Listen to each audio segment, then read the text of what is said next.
Hello friends, नमस्ते प्रणाम। हमारे चैनल में आप सभी फ्रेंड्स का स्वागत है और अभिनंदन है। तो हम लोग बहुत ही पारंपरिक शिव विवाह गीत लेकर आए हैं। अगर अच्छा लगेगा तो लाइक शेयर सब्सक्राइब जरूर कीजिएगा और हमारे चैनल को ज़्यादा से ज़्यादा सपोर्ट कीजिएगा। आप लोग इस गीत को फुल वॉच जरूर कीजिएगा। तो चलिए सुनाते हैं। हर हर महादेव आप सभी को।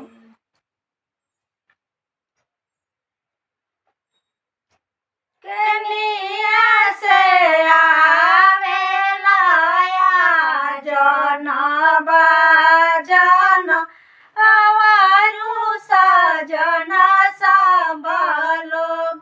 कनिया से आवेला जन बाजन अवारू सजन सब लोग।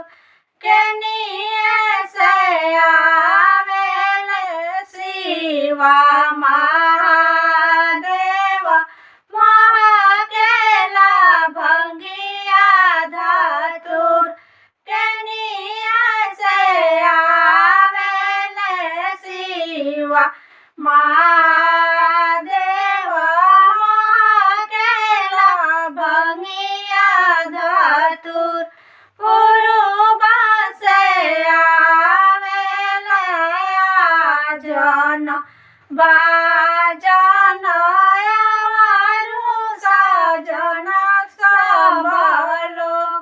पुरुबा से आवेला जन बाजन अवारू सजन सब लोग। पश्चिम से आवेले शिवा महादेव महकेला भंगिया धतुर।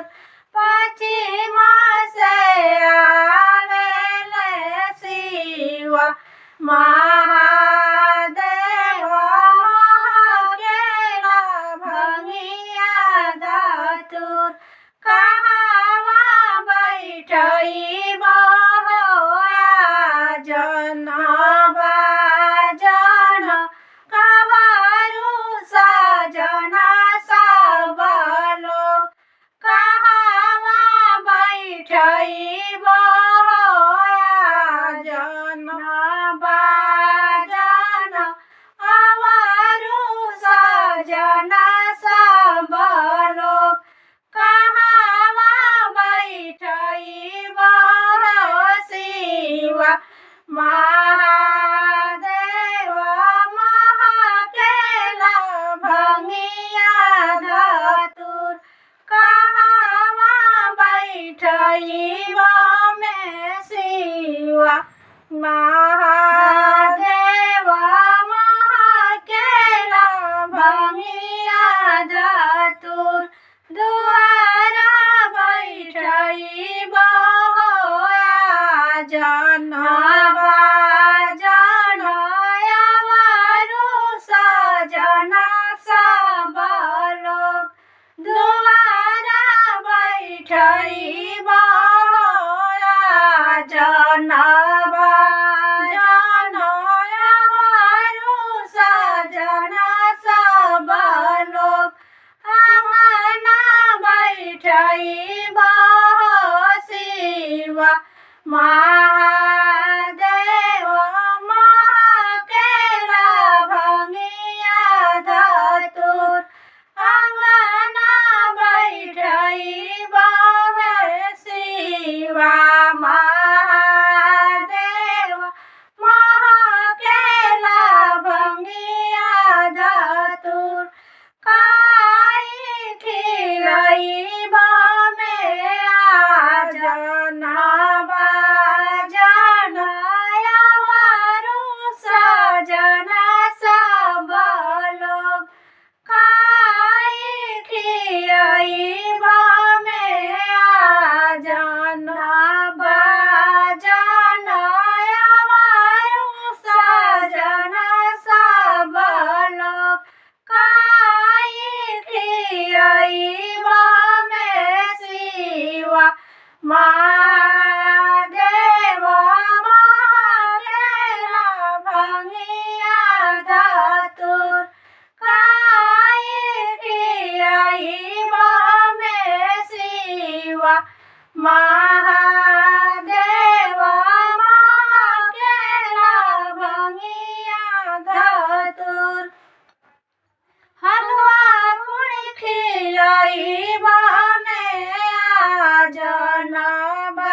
धतूर बेला पतिया खियाइब में शिवा महादेव महकेला भंगिया धतूर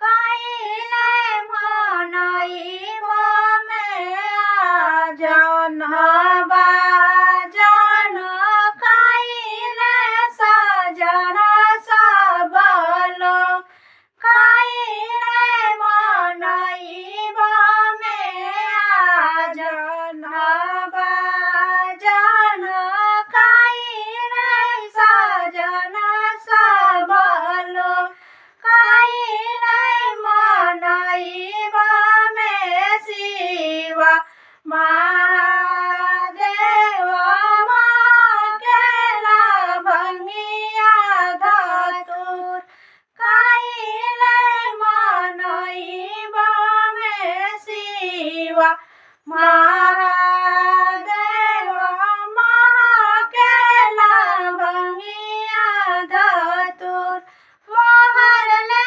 मनइब में आजन बाजन अमरु सजन सब लोग मोहरले मनइब में आजन बाजन अमरु सजन सब लोग भंगिया नहीं मनइब में शिवा महादेव महकेला भंगिया धतूर भंगिया नहीं मनइब में शिवा महादेव महकेला भंगिया धतूर।